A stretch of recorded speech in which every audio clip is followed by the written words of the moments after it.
Ab jetzt fängt's an. Boah, ist das scharf. Ich habe gebissen wie eine Frau, ne? Alles gut, ne? Scharf und so. Aber hast du Spaß bei so einer Soße? Mach dann.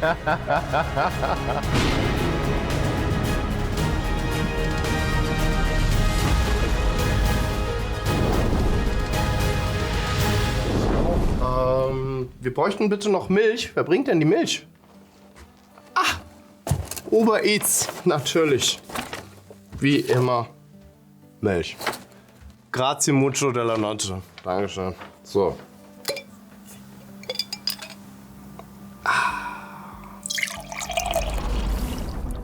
Herzlich willkommen, meine Damen und Herren, zu einer neuen Folge Hot Ones Germany. Unsere heutigen Gäste, auf die habe ich mich schon sehr, sehr lange gefreut, weil das sind zwei echte Kämpfer. Die haben sich den Weg nach oben erarbeitet, Step by Step, und sind beide bekannt für ihren Ehrgeiz, ihre Durchsetzungsfähigkeit und ihre Beharrlichkeit. Beide spielen in der Bundesliga beim VfB Stuttgart, aber heute stellen sie sich einer ganz neuen Herausforderung. Und zwar dem scharfen Essen mit mir. Herzlich willkommen, Ermedin Demirovic und Dennis Undav. Dankeschön, schön, dass ihr da seid.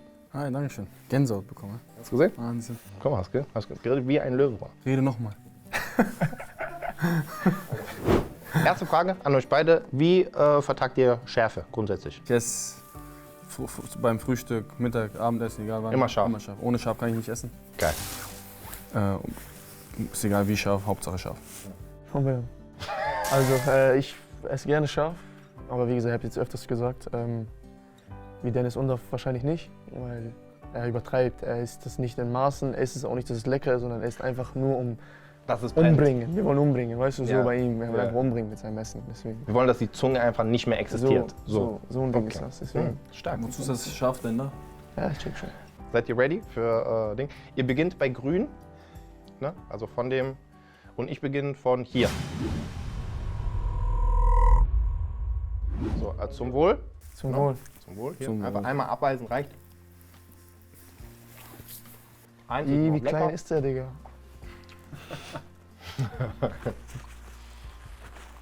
So, Boah, ist das scharf. das ist entspannt, oder? Eins ist ja ist locker. entspannt. Ihr seid ja beide bekannte Gesichter aus der Bundesliga, aber ihr seid auch bekannt dafür, dass ihr sehr bodenständig geblieben seid. Wie würdet ihr euch gegenseitig beschreiben? Da ihr euch auch sehr gut kennt, weil ihr euch jeden Tag seht fast. Ich würde den Mero so beschreiben. Erstmal korrekter Typ.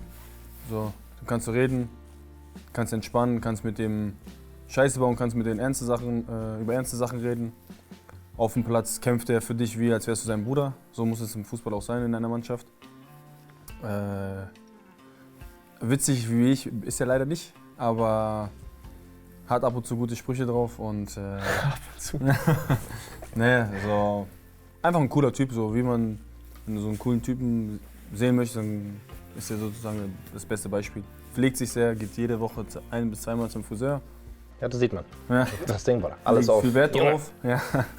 Legt viel Wert drauf und ja, charakterlich auch top. Bei Dennis fast gleich. Also man könnte viel über ihn sagen, weil es wirklich ein Typ ist. Einzigartig, muss ich sagen. Also habe ich selten erlebt, sowas. Aber ein sehr guter Junge, sehr familiär, hilft jedem, hat immer einen Spruch, kann auch gemein werden, kann auch wehtun. Aber genau das liebt man, glaube ich, an ihm. Die Ehrlichkeit, die Bodenständigkeit, dass er so ist, wie er einfach ist und sich für keinen verstellt. Und das feiere ich, weil das gibt es nicht oft im Fußball, gibt es allgemein nicht oft. Und deswegen feiert ihn, glaube ich, fast jeder. Welchen Stellenwert hat für euch Loyalität und Freundschaft im Profifußball? Ich sag dir ehrlich, im Fußball ist es schwer. Ich war jetzt in vielen Vereinen, ich war wirklich überall. Ich finde, es ist nicht einfach, die Freundschaft so zu halten. Aber ja, ich glaube, auf dem Platz müssen wir füreinander da sein, das ist das Allerwichtigste. Es ist sehr wichtig, dass man erstmal loyal ist, wie er schon sagt, weil ich denke, du musst mit einem nicht gut sein. Aber ihr seid im Endeffekt in der gleichen Mannschaft, ihr verfolgt das gleiche Ziel. Wenn du Stress mit einem hast, bin ich der Erste, der da ist. Und wenn ich Stress mit einem habe, dann erwarte ich von dir auch, dass du da bist. Und wenn nicht, dann haben wir beide ein Problem. So sehe ich das. Und Ehrlichkeit ist für mich sehr wichtig, weil ich bin einer, ich sage meine Meinung, mich juckt's nicht. Wenn es dir gefällt, gefällt es dir. Wenn es dir nicht gefällt, gefällt es dir nicht. Aber damit musst du klarkommen, nicht ich. Aber halt offen und ehrlich kommunizieren, das ist für mich das Wichtigste. Und nicht hinterrücks oder was weiß ich. Und das hast du halt im Fußball leider nicht so oft. Hey, sei doch einfach ehrlich. Du brauchst nicht hinterrücks was machen, sag es in mein Gesicht und fertig ist. Weil dann können wir weiterarbeiten. Das ist der erste Schritt, um die Beziehung noch enger zu machen. Und das ist für mich halt im Fußball wichtig. Okay, geil. Dann gehen wir auf Nummer 2. Zum Wohl, Frage. Zum Wohl. Schmeckt, dass es scharf wird, mäßig. Ihr seid ja beide Norddeutsche eigentlich. Ne? Hamburg, du bist in Nähe Bremen, Achim oder so, Emsland? Farel. Was? Farel, das ist in Friesland, Ostfriesland. Aus Friesland. Aber ich bin mit 3 Jahren nach Achim gezogen. Ah, okay, verstehe. Wer von euch ist Norddeutscher? Wir haben beide diesen Den Slang, Ja. wie die Slang so ein im Norden reden, aber sonst ist immer so ein klassisches Klischee, so was Leute haben, aber ich glaube, es ist nicht so. Jetzt nicht Kommt so? auf ältere Leute vielleicht so, aber Ja, nicht safe. auf So jüngere Generationen. junge Leute wie wir beide nicht. Ja. Wir waren auch so viel unterwegs Ja, das in der ist cool. Karriere. Ich war mit 17 Jahren, bin ich abgehauen, oder was heißt abgehauen? Ich bin nach Leipzig gezogen und dann bist du ganz woanders deswegen. Also, Ich weiß zum Beispiel von dir, Medo, dass du auch im Winter, im tiefsten Winter, isst du auch Haselnusseis. Digga, wer hat diese Scheiße gebracht? Digga, ohne Spaß. Wer hat von wem haben wir denn solche Infos Deswegen kommt ihr mir auch mit Eis hier, oder dass ich Eis unbedingt esse. Ja, ich esse nur Haselnusseis. Du isst nur Haselnusseis. Ich esse, also Kugeleis, nur Haselnusseis. Ehrlich? Mein Leben lang schon. Ich habe noch krass. nie was anderes probiert. Das kommt safe für irgendjemand meiner Ängsten. Wenn das nicht sogar mein Bruder war. Dann wollte ich Idiot, schon sagen, Digga. safe dein Bruder. Aber du bist auch so, du isst auch im Winter manchmal Eis, oder? Ich liebe Eis. Aber du bist auch so, auch so kälteresistent, ist einfach nur bei Eis so. Dass Ja, du ich einfach liebe, Bock ich auf liebe Eis hast. Kälte. Ich sage ehrlich, ich mag auch Winter mehr als Sommer. Klingt dumm, aber ich mag es einfach. Ich liebe Schnee, ich liebe Kälte. Ja, du liebst Kälte, liebst Schmerzen, jeder hat sein Favorite. Weißt du, was ich meine? Sommer mag ich nur, wenn ich Urlaub habe. Ne? Also dann nehme ich die 3 Wochen Sommer nehme ich gerne. Aber danach Fußball spielen im Sommer, Japanreise, du warst jetzt War ich dabei? Ohne Spaß. Ich kann jeden Stuttgart-Fan daraus verstehen, warum die gesagt haben, der Demirovic, der kann nichts. Ich kann mich nicht bewegen. Ich schwöre, ich kann mich nicht bewegen, ohne Spaß. Tut Zu mir warm. leid. Viel zu warm. Viel zu. Ah, Aber es war so eine schwüle Luft und so, es war so Krass. wirklich eklig. Du bist das Gegenteil von kennst du noch früher die Leute, die mir gesagt haben, das ist nur ein Gutwetterfußballer. Ich bin genau das Gegenteil, ja. Du bist bei Winter so. Ich bin genau Winterregen, der Demirovic grätscht, so Geil. ein Ding. Nicht der Verteidiger, Stürmer grätscht Ja. auf einmal. So. Stark. Hat jemand Haselnusseis gesagt? Oh wow, das ist ja. Wir haben einfach nur für dich mitgebracht. Extra für dich. Digga, ey, ich schwöre, das ist doch krank, Digga. Danke, Ja. vielen Dank. Wir haben es einfach nur für dich gebracht. Wow. Ja, ist top, ohne Spaß, probier mal. Aber mag ich nicht. Haselnuss? Beste, was es gibt, ich schwöre alles. Aber wer das gebracht hat, Sehr respektlos bei Wing 2 schon mal, wollte ich nur sagen. ohne Ja. Spaß, tut mir leid, war nur wegen dem Geschmack, wir wollten nicht respektlos sein. Wie war es für euch, zwischen 2 Kulturen aufzuwachsen? Aber was nehmt ihr von eurer Herkunft vielleicht auch mit so auf dem Platz? Für mich ist Bosnien was Besonderes, sag dir ehrlich. So, ich habe mich immer so gefühlt wie Bosnien, ich check aber, was du meinst. In Bosnien war ich ich bin heute noch der Deutsche in der Nationalmannschaft. Also der Grüße an den Nationaltrainer. Wenn wir als Gruppe rumlaufen, dann sagt er, das sind die Deutschen, so vom Ding her. Weil wir in Deutschland aufgewachsen sind, hier sind wir Jugos, so ich halt.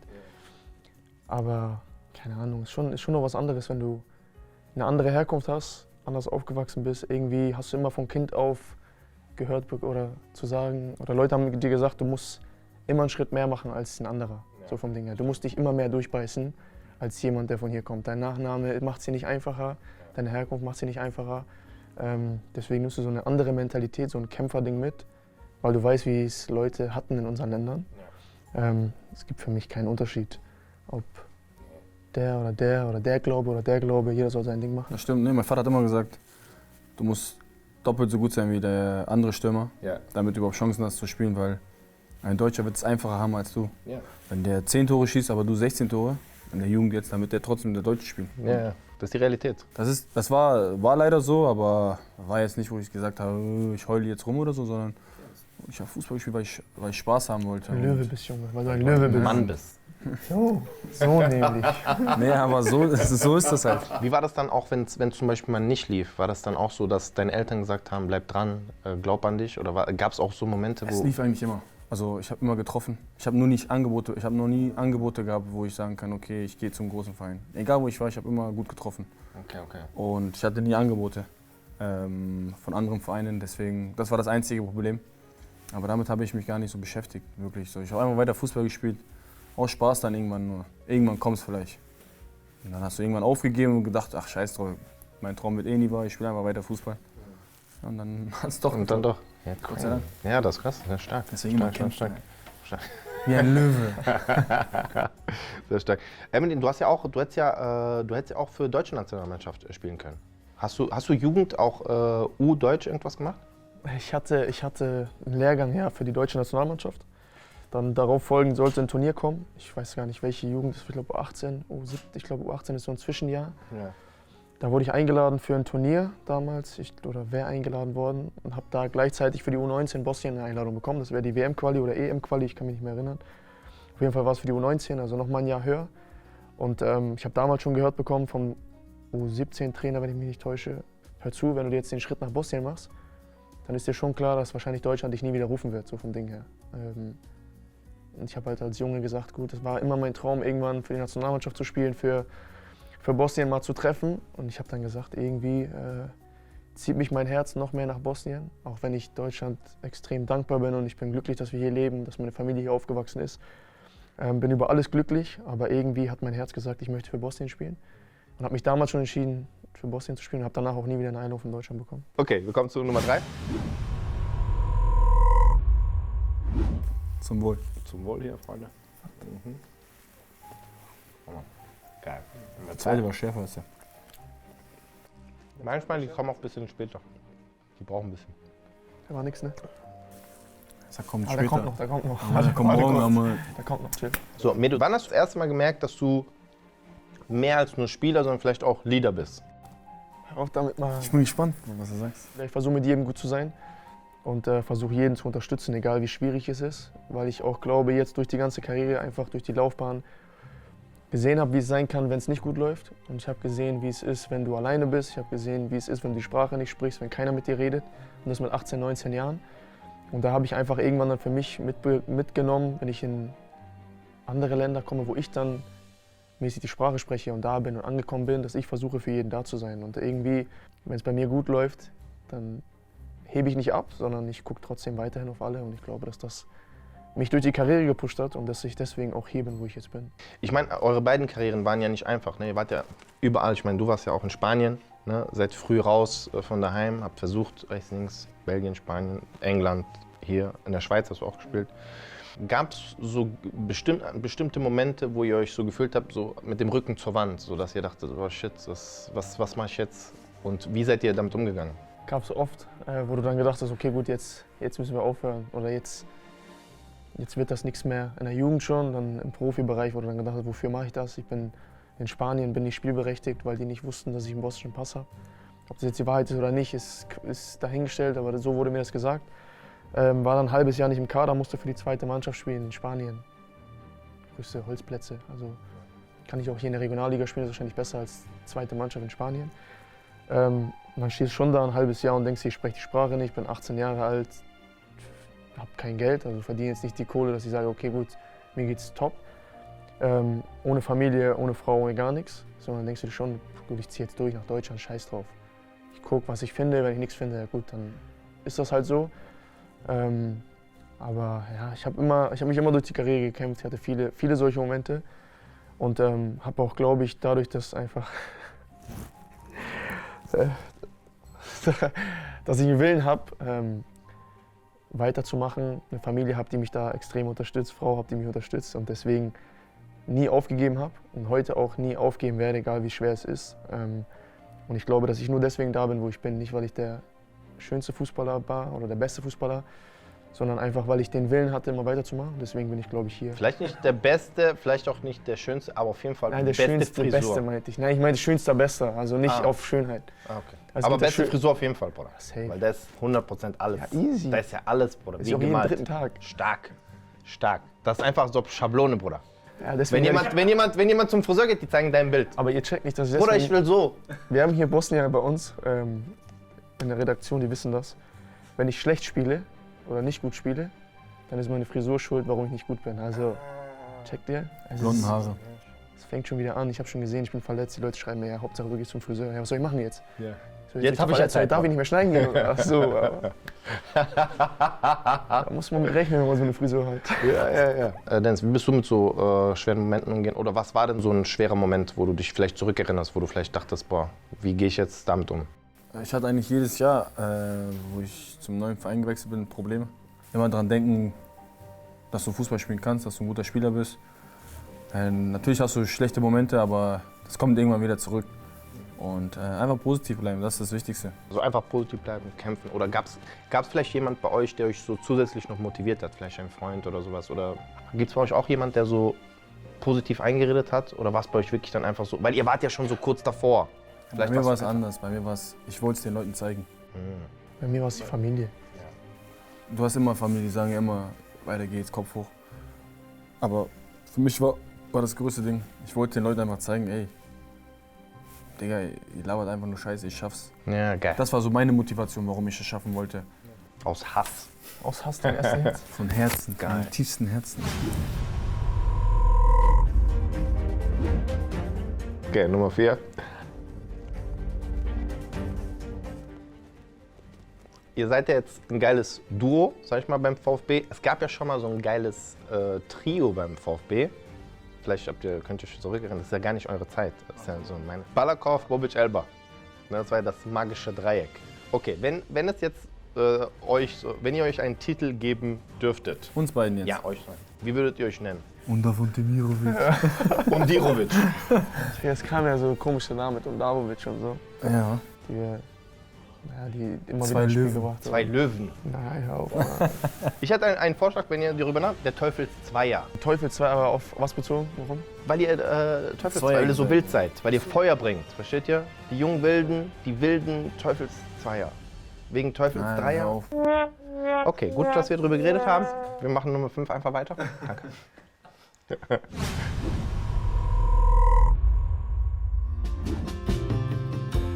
Sagt die Löwen, Bruder. Bei Nummer 7 ist vorbei hier. Die Löwen, die Löwen. Ist schon schafflich? Ehrlich jetzt. Ab jetzt fängt's an. Macht keine Sorgen um mich, Digi. Entspannt. Gibt es so eine schöne Kindheitserinnerung, die ihr vielleicht mit eurer Familie, aber auch mit Fußball verbindet? Weißt du, was ich meine? Habt ihr vielleicht so in der Familie vielleicht mal Fußball gespielt? Ich kann mich an solche Sachen gar nicht erinnern. Nein? Ich bin Holz, was das angeht. Du hast gar keine Kindheitserinnerung. So dein erstes Mal gekickt, mäßig. Nein. Gar nichts. Null. Also auch Schule oder was weiß ich. Ich weiß nur, dass wir mit so Tennisbällen, Ja. wenn einer getunnelt worden ist, der wurde direkt geschlagen, bis er zum Baum läuft. Geil. So, immer. Also nicht Gesicht. Herzlich also, willkommen in Achim, meine Damen und Herren. er ist nicht ins Gesicht, aber so auf Rücken oder ein bisschen getreten, so auf Oberschenkel. Aber jetzt, das war so unser Spiel. Aber Ich habe mit meinem Bruder viel gezockt. Ja? Deswegen auch wahrscheinlich der Winter, weil wir im Schnee immer gezockt haben. Er ist immer ins Tor gegangen. Ich habe immer aufs Tor geschossen, wir haben im Haus gespielt, wir haben im Zimmer gespielt, mein Vater ist durchgedreht. Du bist ja auch bekannt dafür, dass du auch Humor mit in die Kabine bringst. Gibt es einen Insider vielleicht, den ihr habt wegen Dennis? in meinem Kopf ist alles abgespeichert, so von Leuten, wo mir was aufgefallen ist, so gewisse Sachen. Und sobald irgendwas ist, bam, kommt es rausgeschossen. Ich will gar nicht sagen, aber das kommt einfach. Ich kann nichts dafür. Du bist eigentlich unschuldig. Er trifft den Punkt. Er trifft so einen wunden Punkt meistens bei vielen. Bei vielen Das ist sehr oft. Ja, das ist das Weißt du, Problem. wer nicht so oft trifft vom Punkt? Aber das ist ein anderer Punkt. Ja, das ist ein anderes Thema. Nee, aber ich kenne das. Bei mir ist genauso. Bei mir ist es wirklich manchmal schneller, als ich denken kann. Ja, aber, und das meine ich ja. Das ist bei mir wirklich so. Also wirklich alles. Ne? Jede Kleinigkeit bei ihm. Hat er ein Salatblatt falsch gegessen, ist so hängen geblieben, alles ist im Kopf. Das kommt einfach raus. Ich weiß nicht wieso. Oder alles im Kopf, außer deine Kindheit, was du Fußball gespielt hast. Das meine ich doch. Ich weiß selber nicht. Du hast verschoben. Du hast jetzt So die Luca neuen Sachen rein. Toni-mäßig. Du hast Ding. Ist jetzt weg. Der Speicher war voll, Bruder, du hast die Sachen gelöscht. Okay, Nummer 6. So, Halbzeit schon. Geschafft jetzt, zweite Hälfte. Gibt es eine Macke, Medo, die du von Dennis kennst? Er hat nicht nur eine, das ist das Problem. Ich sage euch ehrlich, ich kann mit jedem Fußball gucken gehen. Also wirklich, wir können chillen, können Fußball gucken, alles easy. Manchmal guckst du auch einfach Fußball, um einfach, es läuft, du willst das Tor sehen, alles gut. Mit ihm guckst du analytisch Fußball. Also er analysiert den Gegner, er analysiert 5, der muss so, der muss da rausschieben. Der war schlecht. Er steht auf dem Platz, der ist schlecht, der kann nichts. Also, ja, Der ist das ist so eine Doktor, Macke, Professor. das ist so eine Macke mit ihm. Mit ihm Fußball gucken, du kannst zwar mit ihm chillen, Aber rede nicht mit ihm über Fußball, weil sonst redet er dich in Grund und Boden so vom Ding. Es gibt Geil. auch Momente, Trainer redet und macht Ansagen vorne. Sagt, ja, hier war so, das müssen wir so machen vielleicht, hin und her. Und Dennis haut dann einfach, Trainer, ganz gut. Sehe ich anders. Ja, nicht nur das, sondern vielleicht ist mal eine Sache mehr. Eine Sache mehr. Es juckt gar keinen. Du bist nicht drinne. Bruder, Wir wollen eigentlich alle rausgehen. es geht nicht um dich, Junge. Sei einfach leise, Digga. Es will keiner was von dir. Du hast nichts falsch gemacht, du hast nichts gemacht. Lass einfach. Geil. Es geht um Details. Kleidungsstil. Bruder, du darfst nicht reden. Nein, Kleidung, nein, Digga. Mann. nicht im Sinne von, was für ein Kleidungsstil der hat, sondern dass er richtig viel Wert darauf legt. Voll die Macke, Digga. Das ist für mich eine Macke. Und du bist beim Training, zieh dich an, geh nach Hause. Klingt sogar stark. Aber wie ist das? Bist du auch so vor Spiel? Du lässt nochmal einen Friseur kommen? Wenn ich es nicht schaffe, kommt er. Kommt er? Kriegt er hin. Natürlich. Aber nicht am Spieltag, ne? Also schon alles einen Tag vorher. Einen Tag vorher. Ja, ja. Aber ja, der kommt dann schon, wenn es sein muss. Gibt es jemanden, der eitler ist als er? Der so ähnlich? Ohne Spaß, aber Friseur, also Frisur, Frisur. sag mal ehrlich, fast jeder ist einen Tag vorm Spiel oder so beim Friseur. Stell dir mal vor, du machst 2 Tore und du hast so eine Fischfrisur. Ja. Dann hast du ein Tor weniger Dann guckst du geschossen. die Highlights gar nicht an. Guckst du Highlights nicht an. Ah. Dann skippst du die Tore. Sagst, Bruder, ich sehe scheiße aus. Deswegen. Ah. Hatte ich auch schon.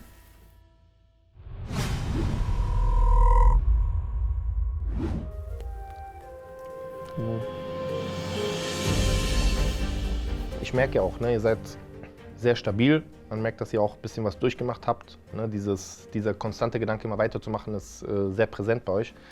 Aber wie sehr würdet ihr sagen, spielt mentale Gesundheit auch im Profisport eine Rolle? Ich meine, es kommen immer wieder mehr Leute raus, ne, die irgendwie Probleme haben oder offen darüber sprechen. Ich meine, auch Robin Gosens macht ja auch Podcast darüber, so ein bisschen, wo er offen darüber spricht. Wie seht ihr das?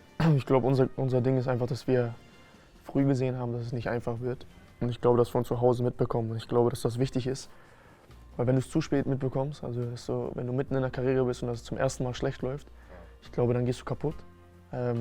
Wie gesagt, mit der Frage davor, du hast Druck, du musst performen, dann performst du mal nicht, dann kommen negative Kommentare auf Instagram, Facebook, was auch immer, was man nutzt.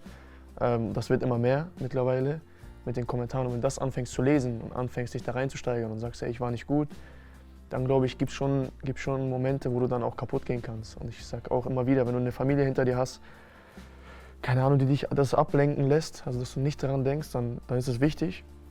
Ich glaube, bei uns beiden ist einfach der Fall, dass wir das sehr früh schon hatten, als Kinder, und uns so daraus geboxt haben, dass uns nicht mehr juckt, was ein Typ sagt. Also wenn er sagt, Demi, du bist schlecht, ja, super, Digga, bin ich schlecht, alles gut. Gibt es vielleicht von eurer Seite Tipps für junge Fußballer, die ihr hättet, wo ihr sagt, ey, wenn du bist 17, 18, du bist auf dem Sprung, weißt du, zu Profi, oder egal wie alt du bist, aber noch jung in deiner Karriere.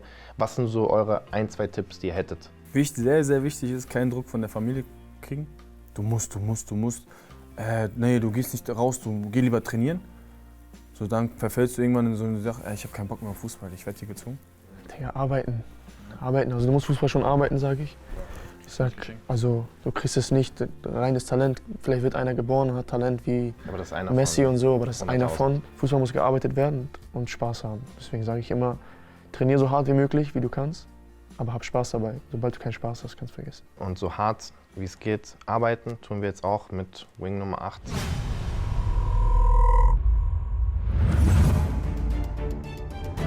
Die Soße Bock gar nicht, ne? Also ich sehe jetzt schon dies. Wenn du ein Mann bist, richtig groß. Alles gut, ne? Scharf und so. Aber hast du Spaß bei so einer Soße? Bock gar nicht. Gib mir eine Handtuch, Alter. Anspruch auch noch. Bruder, ich bin, chill mal ein bisschen. Dennis, du hast am Tag von Pokalfinale, hast du in Berlin, weil du in Berlin warst, du hast gesagt, du musst unbedingt Döner essen. Ja, auch einen Tag davor. Hast du aber am Tag vom Pokalfinale, hast du gegessen, hast du 1, 2 Döner gegessen? Einen Döner gegessen, ja. Einen Döner und am Tag Und dann hast du davor. noch getroffen. Klär ihn, dass das die Kraft ist. Hast du deshalb gut performt, wegen Döner? Ich weiß nicht, ob es wegen Döner ist, aber ich bin halt ganz anders. Also, ich bin nicht der Typische, der sagt, wow, wenn du Nudeln isst, kannst du performen. Also, solange du nicht einen Döner 30 Minuten vom Spiel isst, okay, aber wenn du jetzt, keine Ahnung, 8 Stunden vorher einen Döner isst oder 5 Stunden, 6 Stunden vorher, glaube ich nicht, dass es Es war jetzt auch einmalig, ne? Mal Ja. Berlin. Ich war noch nie in Berlin, deswegen muss ich es auch ausnutzen. Aber ich bin halt so einer, der sich denkt, ey, solange ich mich gut fühle, nur so kann ich performen. Und ich bin halt kein Verfechter davon, dass man jeden Tag Nudeln isst, jeden Tag Reis essen muss und vor allem vom Spiel auch noch. Deswegen mache ich da mein Ding. Und hat dir geholfen. Ne? Du hast getroffen, aufgelegt auch. Kann jemand was sagen? Nein. Nein. Ich esse wieder Nudeln, ich treffe nicht mehr. Okay, nice. Dann Nummer 9. Ja.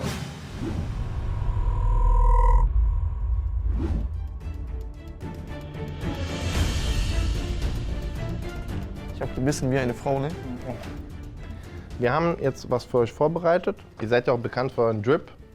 Also wie steht ihr zu diesem Style? Genau, das meine ich. Wie stehst du zu diesem Style? Dennis.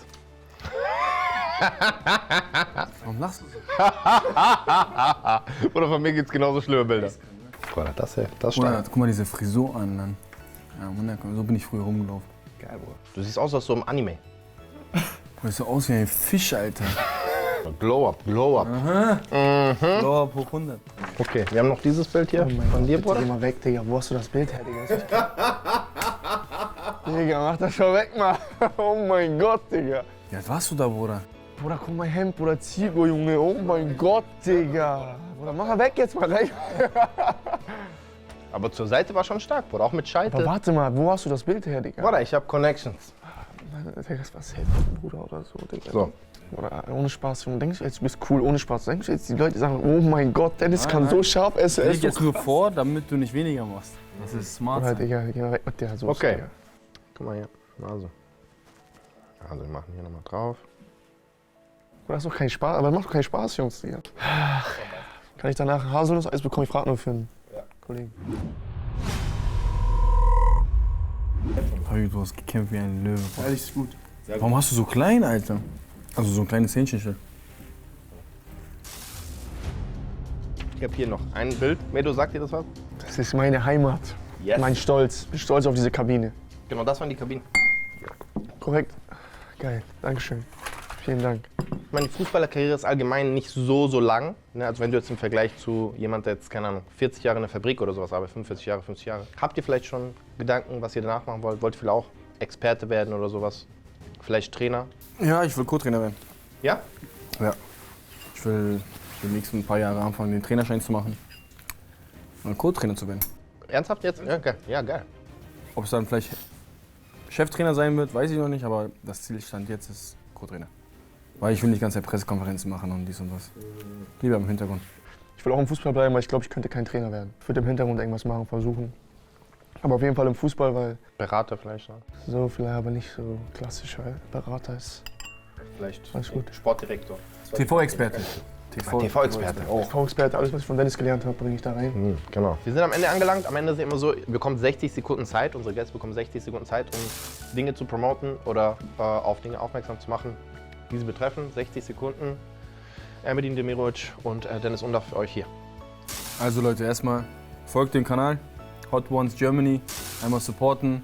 Korrekt bleiben. Bleibt stabil. Bleibt gesund alle. Und wir sehen uns dann beim nächsten Mal vielleicht.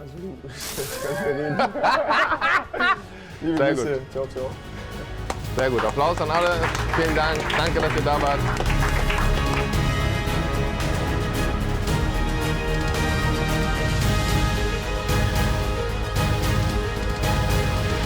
So Leute, wir sind am Ende der Folge angelangt. Schön, dass ihr bis zum Schluss geblieben seid. Ihr kennt das Spiel, abonniert den Kanal, kommentiert, markiert eure Lieblingsszene, übt Elfmeter, was auch immer. Bleibt gesund, peace.